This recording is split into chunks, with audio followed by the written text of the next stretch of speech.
Hey everybody, Sean here, and I hope you're doing well. Da Prince GH is who we're looking at today, so let's jump right in.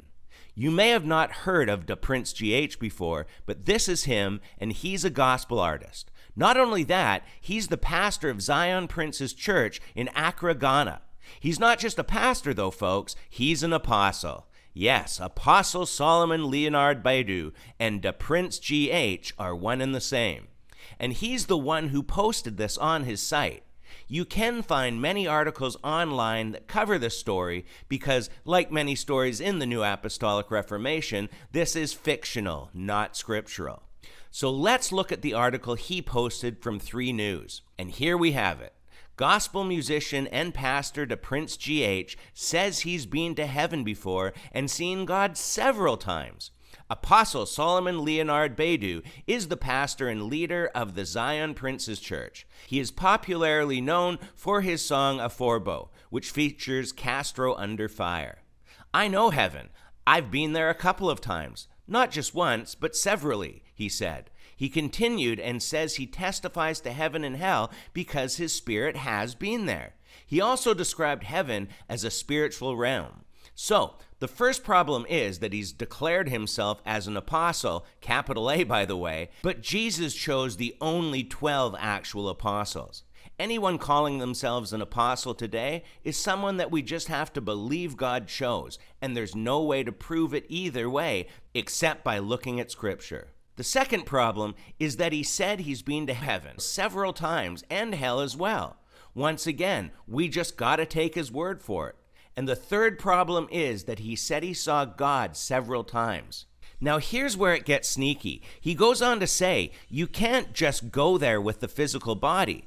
It is spiritual. Flesh and blood cannot enter heaven, which is true.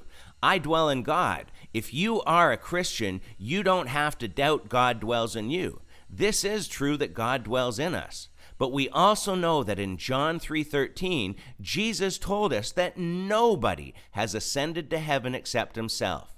Even with Paul's experience, he speaks of visions and admits that he couldn't tell if it was in the body or out of the body, meaning in the spirit. But based on Jesus' previous words, we can conclude that it had to be in the spirit, or else Jesus' words were incorrect. Another thing we'll notice is that Paul didn't mention seeing God either. And it's crystal clear in John 1:18 that nobody has ever seen God but Jesus. 1 John 4:12 tells us the exact same thing. So anybody saying that they have, even if it was in the Spirit, is lying, or else Scripture is not true, and that's impossible. So if you are listening to this Apostle Solomon, realize he's not telling you the truth. And that goes for anybody else that says they've seen God as well. Not to mention that Exodus 33:20 says that nobody can see God face to face and live. Now, people defend those claiming they've seen God by saying that Moses saw God and lived. So let's look at this a little bit closer. John 1 says that no one has ever seen God except for Jesus, and 1 John tells us this again. Yet, in Genesis 32, Jacob says that he saw God face to face, and in Exodus 33, it says that God spoke to Moses face to face like a friend. But just 9 verses later, God tells Moses that nobody can see God's face and live. So, on the surface, this seems a bit confusing. People have even used the example of Moses in their past comments when defending false teachers and their trips to heaven and hanging out with God. The first thing we need to look at is the Hebrew word for face, which is panim. And we can see that it doesn't necessarily mean face like on a human. It can mean like the surface of the deep, or face of the waters, or in the open. The second thing we need to remember is that God is spirit. And Jesus tells us in Luke that spirits don't have flesh and bones, and therefore don't have physical faces either. So what does it mean when it says God spoke to Moses face to face if this isn't literal? This is most likely a figure of speech called anthropomorphism, in which human qualities are applied to God. So face to face is idiomatic and also metaphorical.